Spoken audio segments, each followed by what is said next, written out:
So I just wanted to, last time I stepped into, that was only, I only introduced the retreat that I last introduced. I didn't lead the whole thing. But after that introduction, somebody mentioned that they missed the talks. So I have to do a better job this time and actually give a little bit of like a talk, even though it's not my strong point, I think. But I think that it would be good to maybe talk a little bit about this concept of like Bodhisattva-hood, or the path of a Bodhisattva, what that means. And I'm using Bodhisattva, I'm guessing that it's like a exclusively, well, actually I have no clue, but in my head it's kind of exclusively used in a Buddhist framework. But I'm not, I'm not talking from necessarily just a Buddhist perspective, but more, as a universal phenomenon, this Bodhisattva path. So what does it mean? Like we can get some clues from the literal translations of the two words that are involved. So bodhi and sattva. And bodhi can be translated as, wisdom or perfect knowledge, along those lines. And sattva can be translated as essence or being. So one translation I found was like a being whose essence is perfect knowledge. So of course that equates with Buddhahood. And in an absolute sense, Bodhisattvahood and Buddhahood means the same, but it also has a relative meaning. And that meaning, like it usually means that somebody has dedicated their life to the liberation of all beings. And we see this in the Bodhisattva vows, in our versions of the Bodhisattva vows that go like as follows. I vow to liberate all sentient beings. That's the first one, and it's right there. Second, I vow to end all self-based confusion. So there you can see that there is that connection to Buddhahood. I vow to exercise the Dharma that frees. So again, relatively speaking, vowing to practice the Dharma to realize that perfect knowledge of Bodhi. And I vow to attain the great perfection. Again, aiming for the ultimate goal. So we can say that, there are bodhisattvas, and then there are kind of bodhisattvas in training from the relative perspective. And to illustrate this kind of universal phenomenon, there's this other concept in Buddhist teachings, separating between what is called Hinayana, small vehicle, and Mahayana, great vehicle. And, this is, I think that most people, when they hear these terms, they think straight to the outer realm, and they kind of think about concrete schools belonging to this or that. So, there's something in the world that is a Hinayana path and a Mahayana path. And that's not wrong in any way.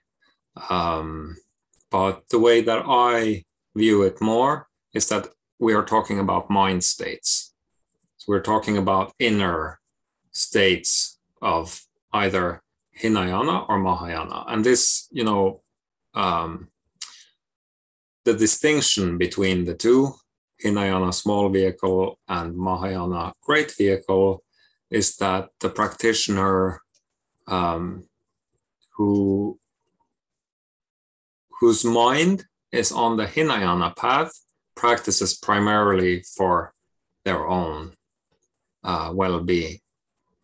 And a Mahayana practitioner has the motivation to practice for all beings.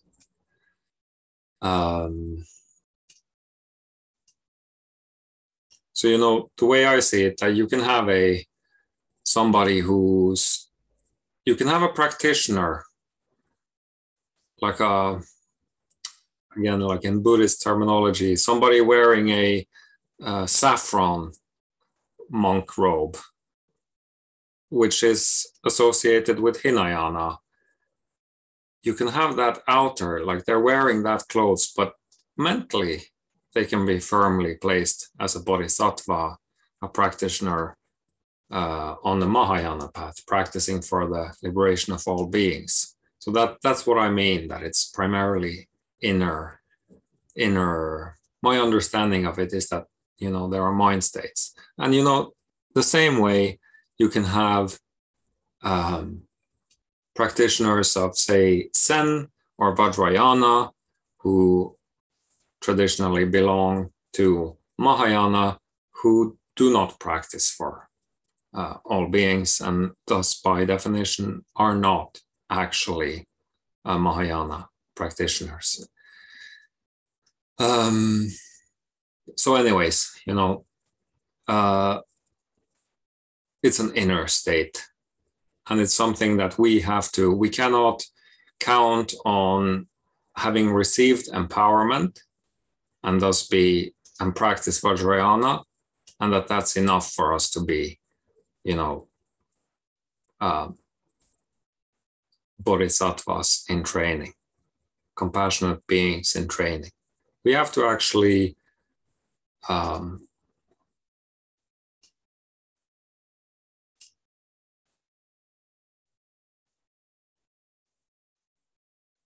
reveal or recognize, clarify our own motivation, because that's the difference. It's a difference in motivation. What is the motivation? Why are we doing this? Why are we doing this at all? We could be doing other things this weekend. But these bodhisattva vows: I vow to liberate all sentient beings. I vow to end all self-based confusion. I vow to exercise the Dharma that frees. I vow to attain the great perfection. It's kind of serious. It's not it's not something that should be taken lightly. And I remember that Rinpoche has mentioned this before, that, it's serious stuff, that he didn't dare to take those vows, even though when he was in a monastery, they chanted these vows regularly. He didn't dare to chant it, or at least in the beginning of his practice, he didn't dare to chant it until he actually felt it. So, felt it inside. So because of this seriousness, to walk the Bodhisattva path requires commitment. And especially so on the Vajrayana path, because it is more powerful, more effective. So it requires commitment. It is also because in the case of Vajrayana, in the case of tantric teachings, we cannot just rely on ourselves there. So we have to commit to not only the practice in the form of like our daily practice, but also to other aspects of the path. Commit to teacher, commit to Sangha. There are commitments. And these commitments traditionally in Vajrayana are, there's this concept, samaya, that I'm not going to speak that much about now. But traditionally there are these vows, also samaya vows, that are taken before receiving empowerment. We don't have vows in that sense in Pemako. Examples of such vows could be, I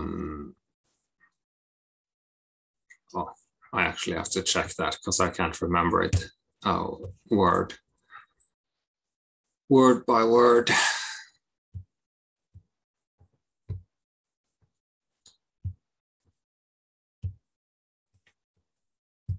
Just a second.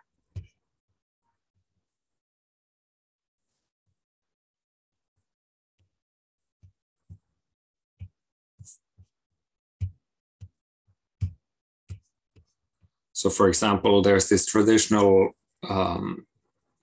formulation of these vows by a Buddhist scholar called Shakya Pandita, and he starts out. There's 14 altogether. He starts out by, it's a negative form. So it's a vow not to.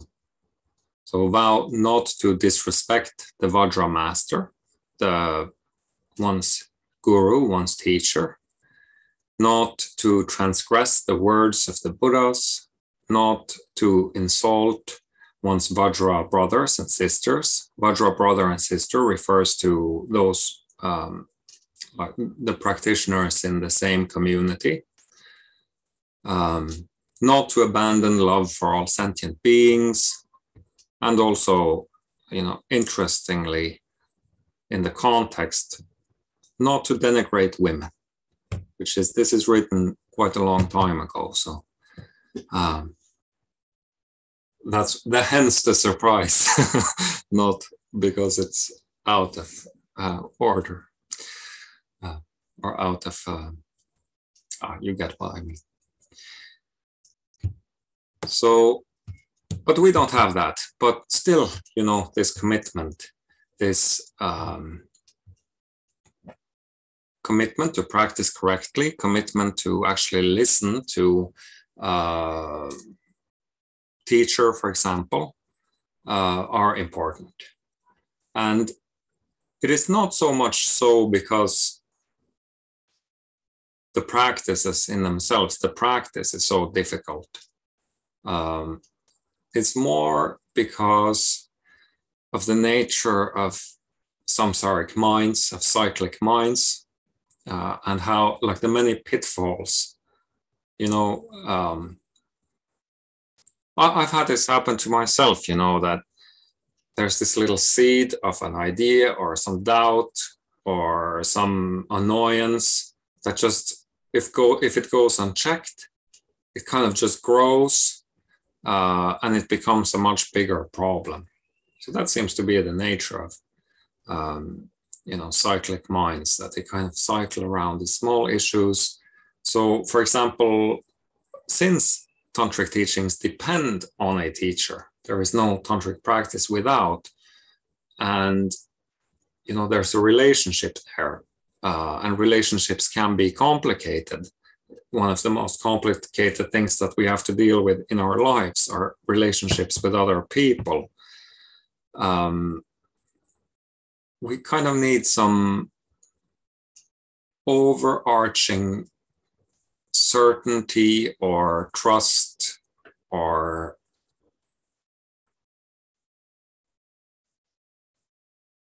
kind of a feeling for the bond and a clarity of our own motivation in that relationship, what the purpose of that relationship, so that these things that inevitably comes up won't spin out of control, and then we end up hurting the relationship or ending the relationship, and thus ending the particular practice. Same with in between different practitioners, different students of the same practice, kind of keeping our eyes on the goal. Or not the goal in so much, but the purpose of it all, the purpose of this practice, our motivation. What are we doing it for? We need a clear picture of that. And I think the most important, most important way to clarify it is, of course, recognizing the nature of mind properly, again and again. That seems to be, it seems to contain, it seems to have all this clarity, naturally inherent to it. So it kind of naturally clarifies the motivation. And which again points to this absolute nature of, bodhicitta, for example, this motivation to practice for all sentient beings, also literally translates to awakened heart or awakened mind, which is this, recognition of our own nature, our own mind's nature. So that's a big one, recognizing that, finding a practice that actually works and recognizing it over and over. But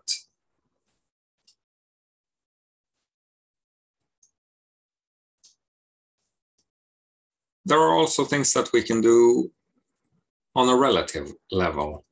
And I think the main one is, actually contemplating these things for ourselves. And I don't mean that we go reading about it. I mean, that has its place, but that's not contemplation. Reading what other people have to say about what, our own practice, basically.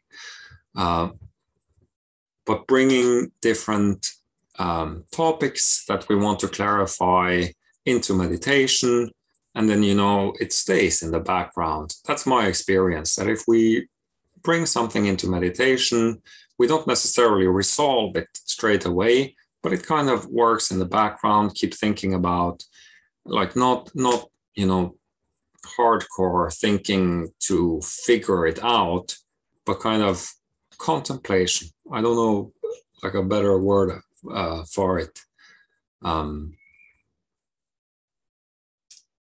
Kind of holding it more lightly, and allowing it to kind of clarify itself. That has been my experience. And for example, when it comes to these, like when we get these doubts that inevitably come, we also do the same there. We don't, automatically conclude. If I can be an example, like if I will use myself as an example, I would say that, samsaric minds cannot be trusted. I've had so many ideas and so many,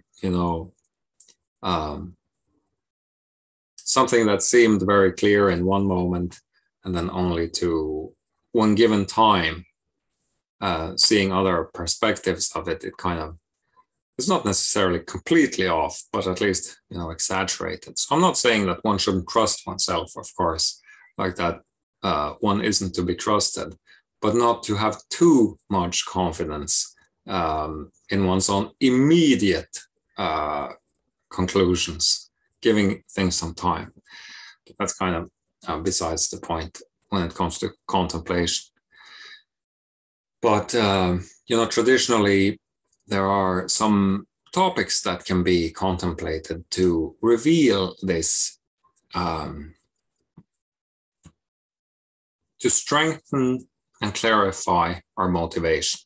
So, of course, when it comes to practicing for all beings, practicing for the liberation of all beings, we have Bodhisattva vows can be contemplated.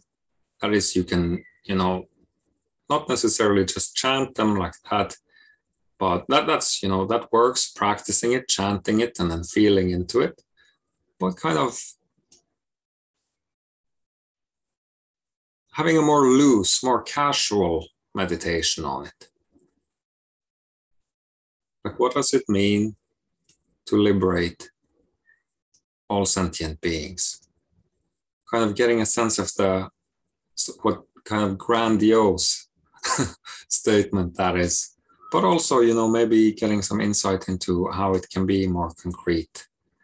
How you, for example, could liberate all beings from yourself by practicing, from your own suffering and the suffering that you bring into the world. But anyways, bringing these things into meditation. Same with, traditionally there are four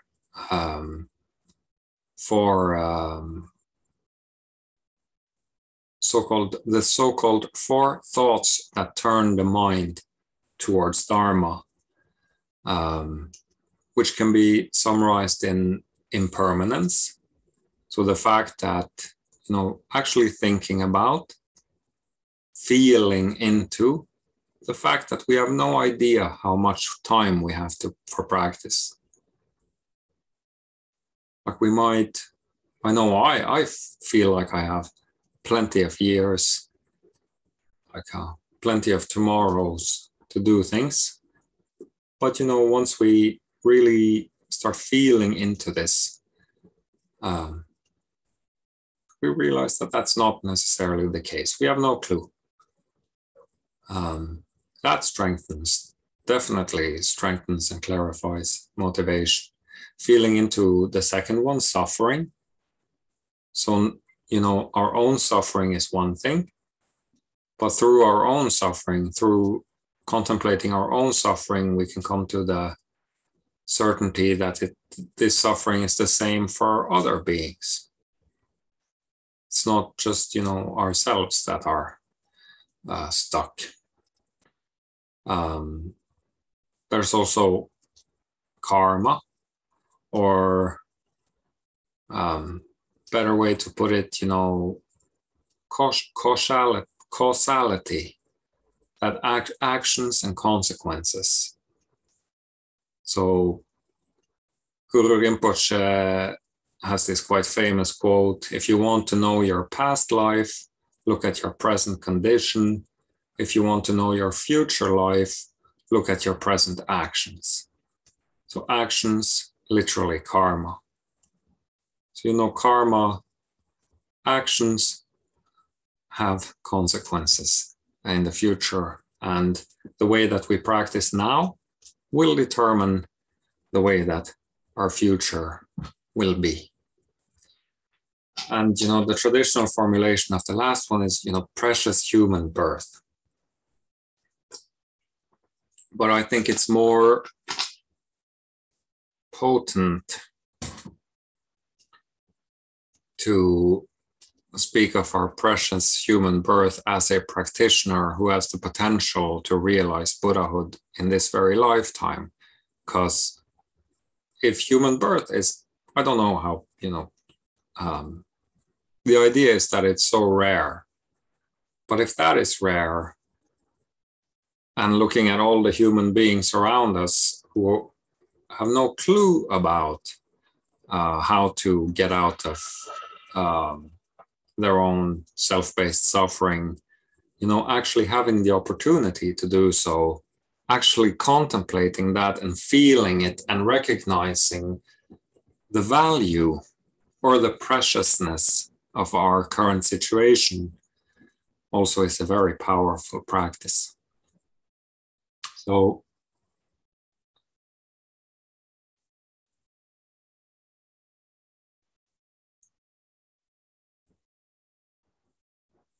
I think that's, where on a relative level, where like the most powerful way to strengthen our motivation is to kind of recognize the value of the teachings, recognize recognizing value kind of automatically leads to this commitment. And in this case, the commitment to the kind of the biggest undertaking or biggest undertaking of them all, which is to serve all beings without excluding anyone, which goes completely against our conditioned minds. I kind of like to put ourselves before others. And that's exactly why it's necessary, because it goes completely against it. Necessary for going all the way.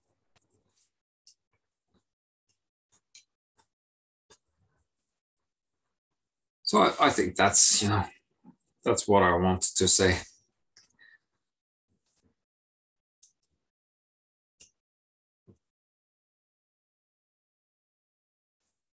Maybe we should just go directly into practice.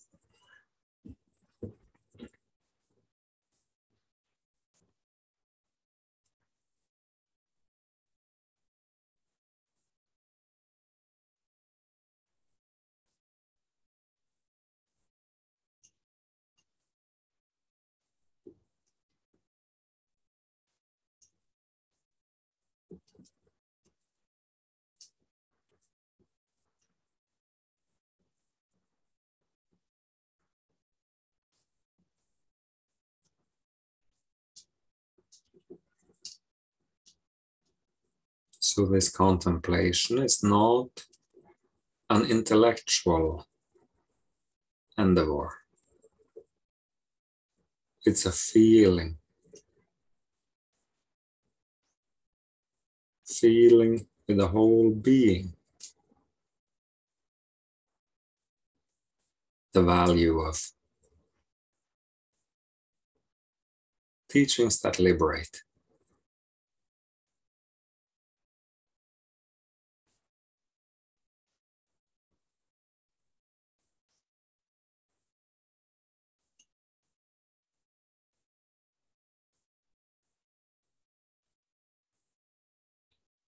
The value of refuge, of having a refuge in the midst of all the confusion that marks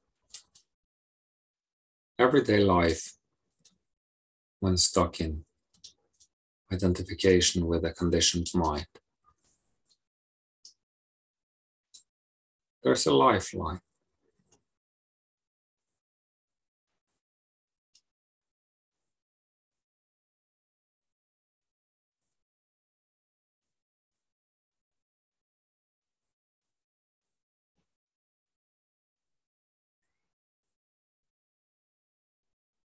Oh, and this is also an important point.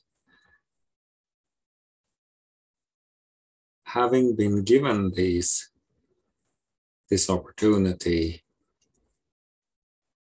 when so many people don't, it kind of feels also like there is an obligation. Obligation to practice for all beings. Not that somebody else can tell you. I'm not talking about somebody else saying that you need to do that. But feel it.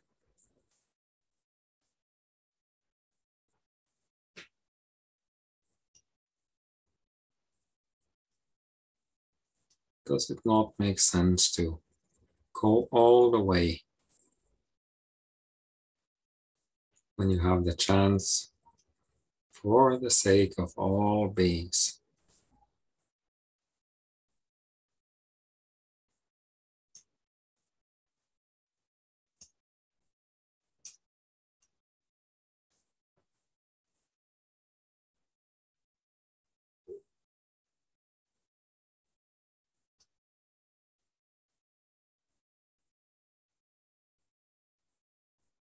Around you right now, wherever you are sitting, there are other beings.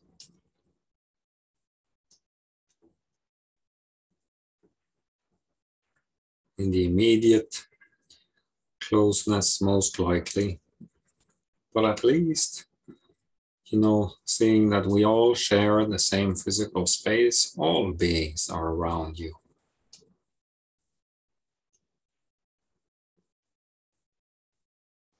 This can be visualized or just felt directly.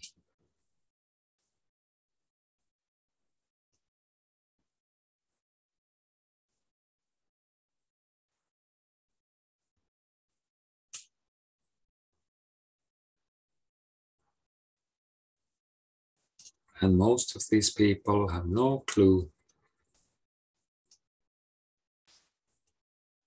that they are even, like no clear idea of suffering even.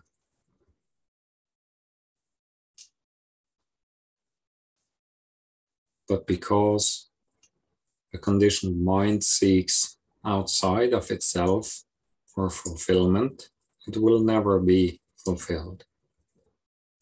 All nervous system based pleasures, like eating a sugary, like an ice cream, having an orgasm, doing drugs, alcohol, even, meeting other people, having a good time. All of these things just lead to more craving for the same thing. When it ends. So they are not to be relied on. They cannot be relied on. And most people don't even recognize that.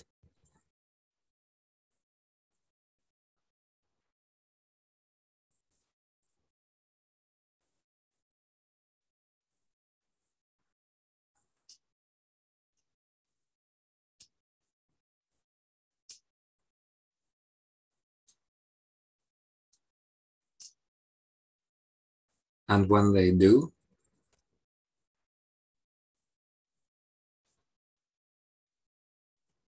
they don't necessarily know. There's nobody there to just tell them how to get out of it in most cases.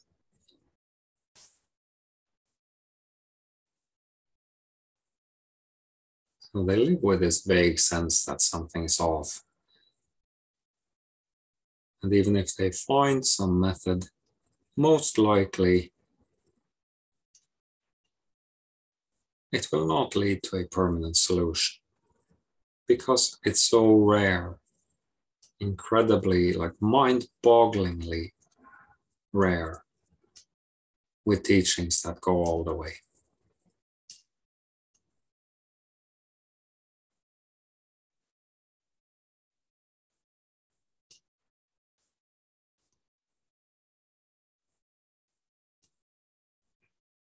Even though that which liberates, the nature of your own mind right here and right now, not in the future, not through practice. The nature is already there, the basic knowing, your own mind's complete openness, complete effortlessness, naturalness. Even though that is the simplest thing in the world, finding teachings that permanently reveal it is next to impossible. Almost.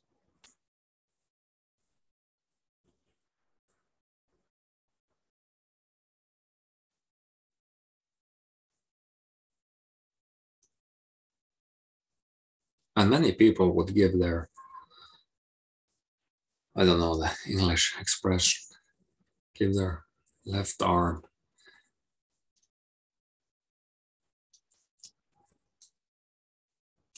Give everything to receive such teachings.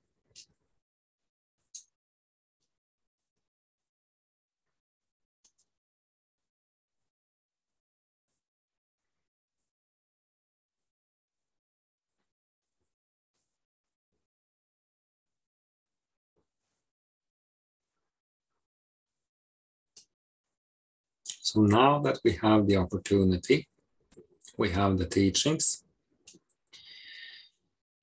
we have the opportunity to take time off of obligations to spend time practicing together, practicing the teachings.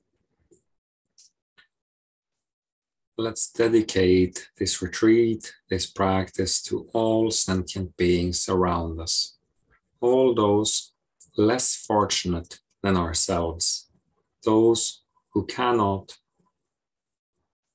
or those who don't have the opportunity.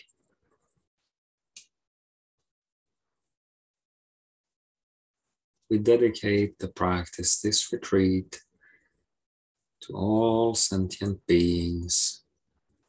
May all beings be free.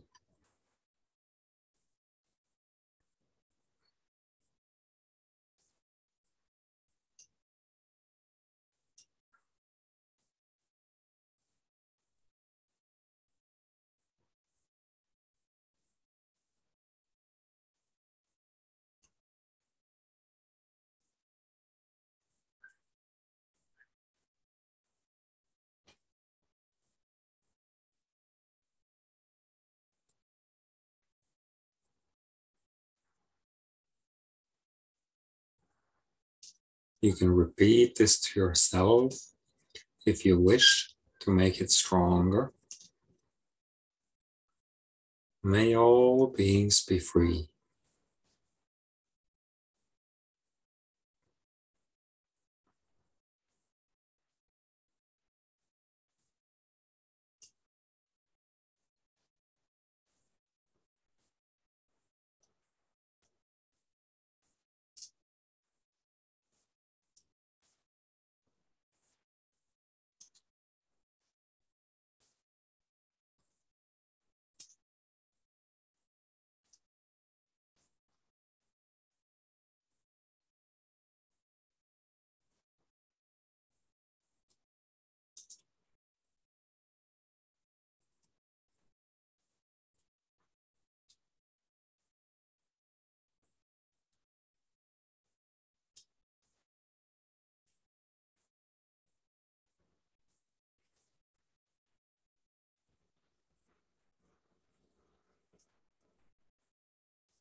You can also take support in this group, in me, if you need to, by simply feeling that we are sitting together.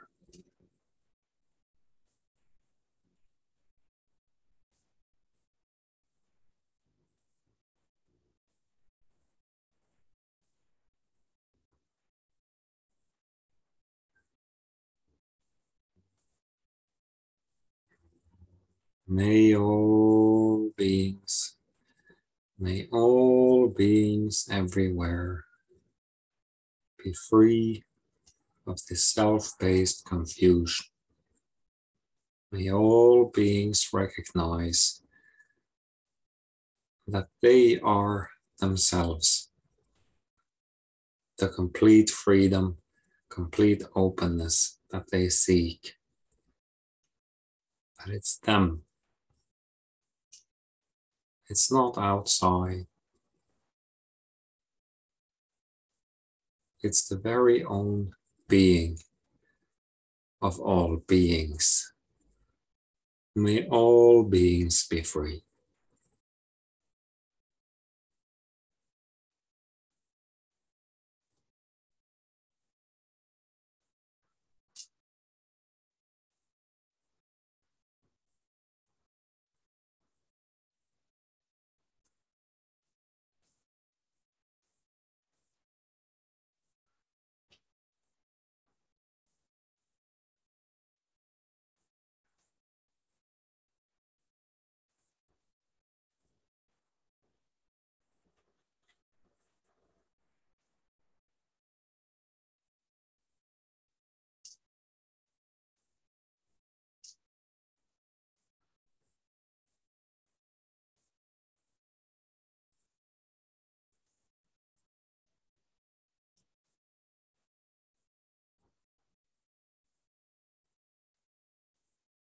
Let's receive some help. Let's ask for some help from gurus as well.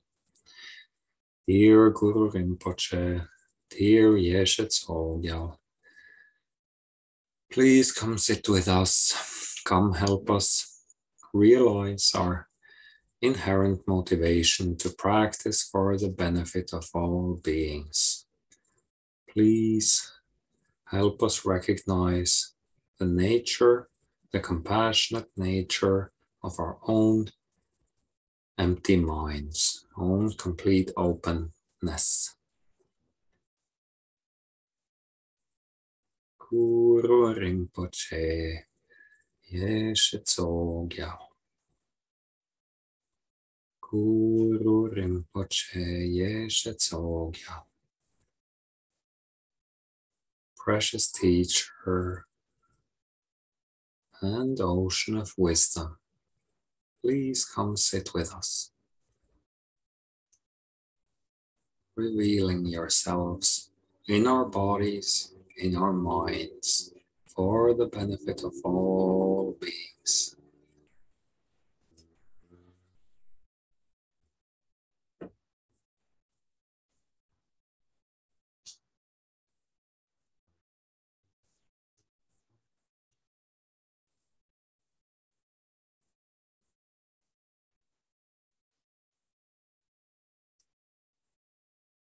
Opening up completely.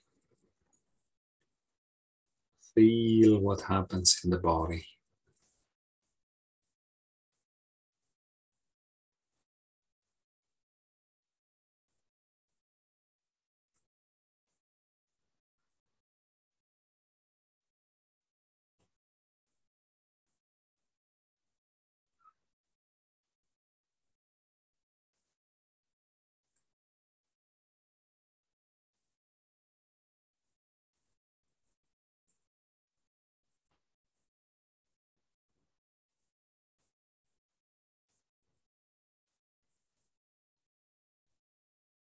If you are new to Guru Yoga practice, feel if something new.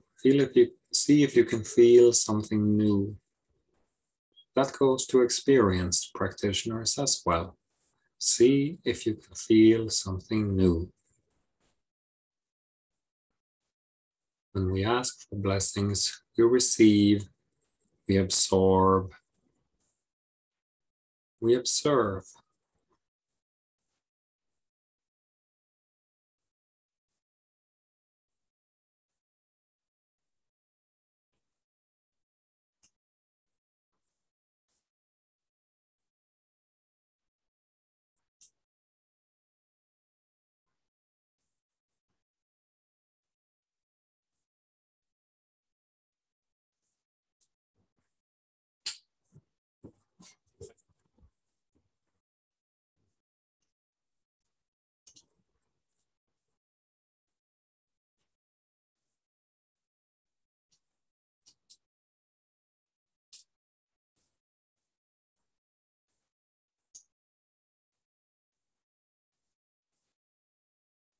Could be feeling into certain body parts or the body as a whole.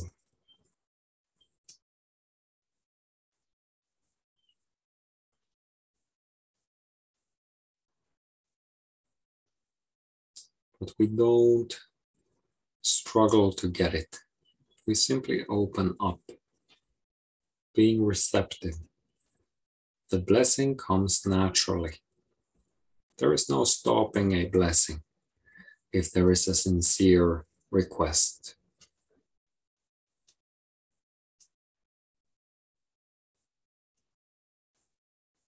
Just like diamond, it cuts through all. Only sincerity, openness is required.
Let's chant a little bit.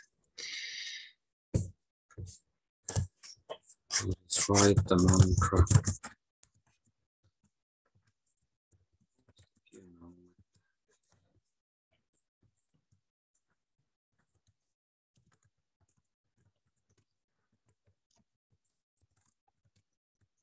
Namo Guru Rinpoche.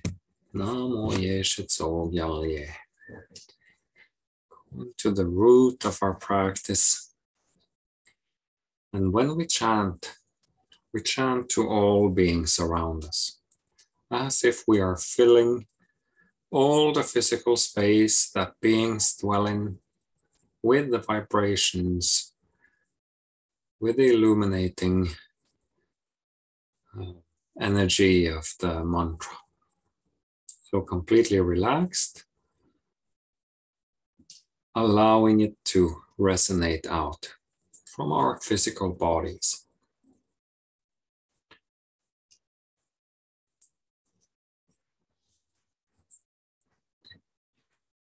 So I will start and then you can join. Of course, it's only my voice that is heard. So don't worry about your voice. Let it be free, let it be relaxed. Enjoying the chanting.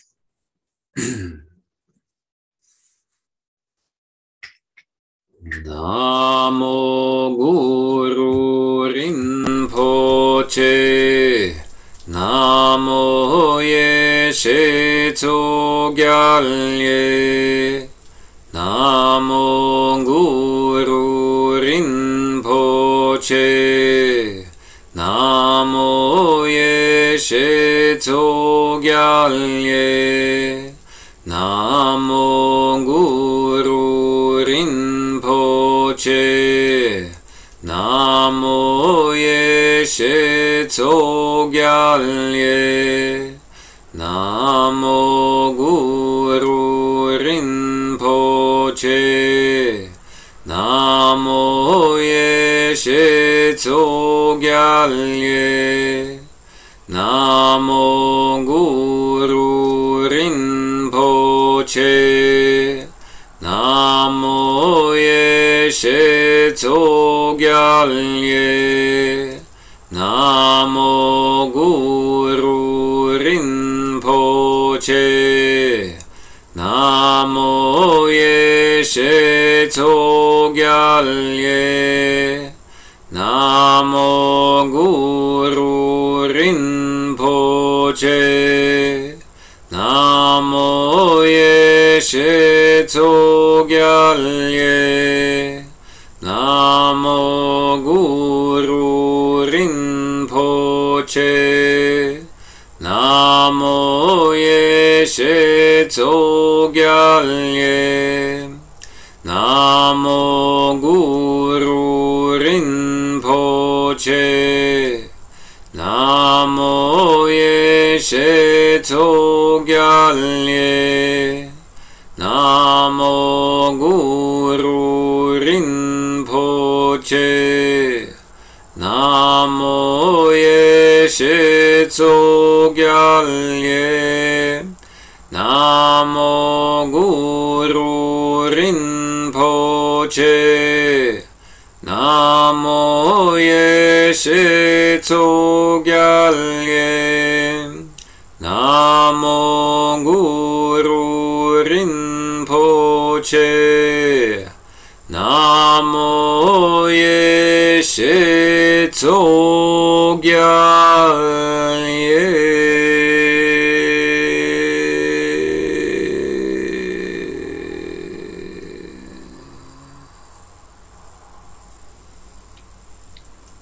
Again, completely relaxing. No need to hold the body, no need to hold the mind.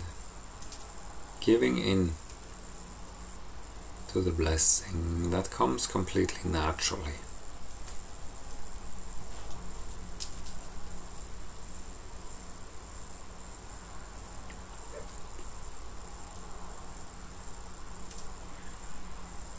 Giving in to that soft, expansive energy.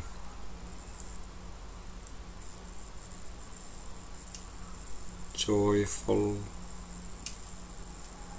light, bright,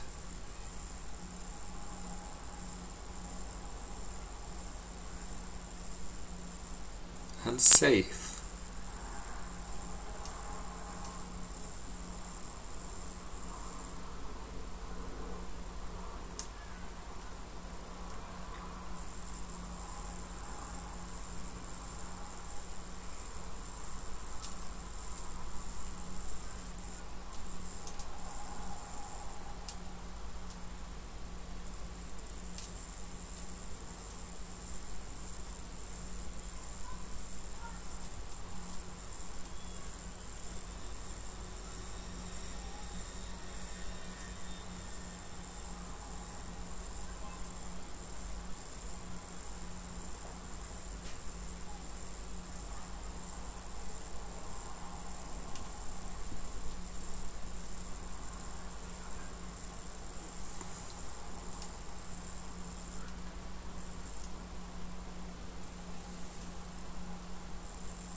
Allowing it to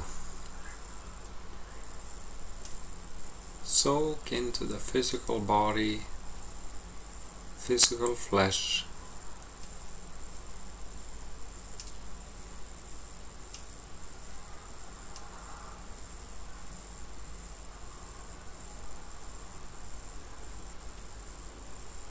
and in this way illuminating the body and the mind, allowing you to soak into your whole being, and in this way naturally revealing your own perfect qualities.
If there's tension in the body, then you relax it.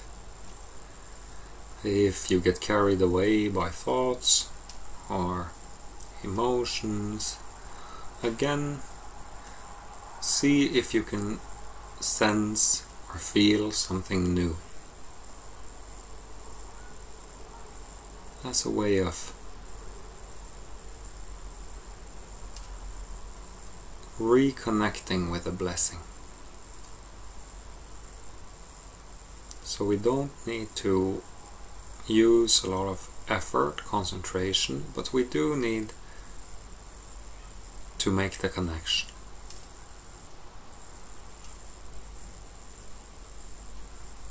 The connection to the experiential meaning of Guru Rinpoche and Yeshe Tsogyal. The inner meaning, our own experience of their presence in our body-minds.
If you need to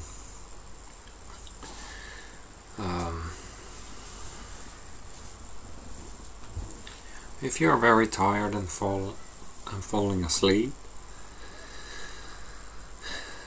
then you can either get up, practice standing for a while just to get the blood going in the body, awaken the body, or you can tense muscles or use shouting or stretching or whatever you need to do.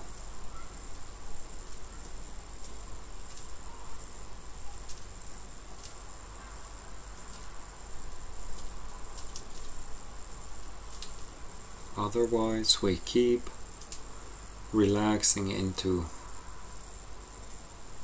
keep sitting with gurus.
At any point you can mentally repeat the mantra.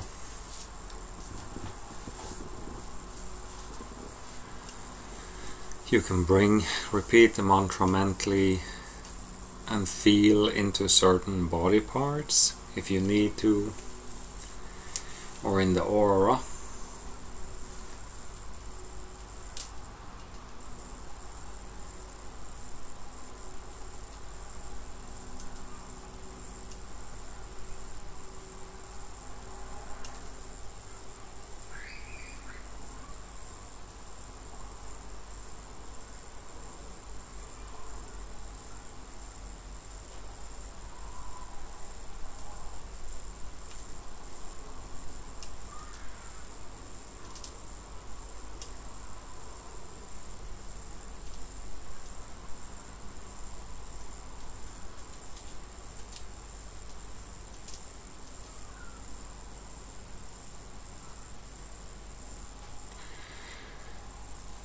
I think that we will chant a little bit more.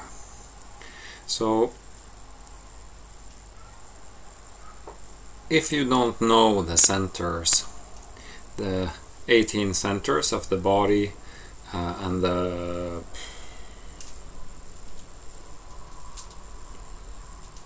26 centers in the limbs, 28 centers of the limbs, don't worry about it. Just chant, feel the body and chant, perhaps in the heart center, just chanting the mantra in the heart center. But we will chant now Guru mantras, just like in Rainbow Body Yoga, in the torso and in the limbs. So you can feel the pelvic floor, those of you who know the centers. Otherwise, don't worry about centers, just feel the heart, chant from the heart. Pelvic floor.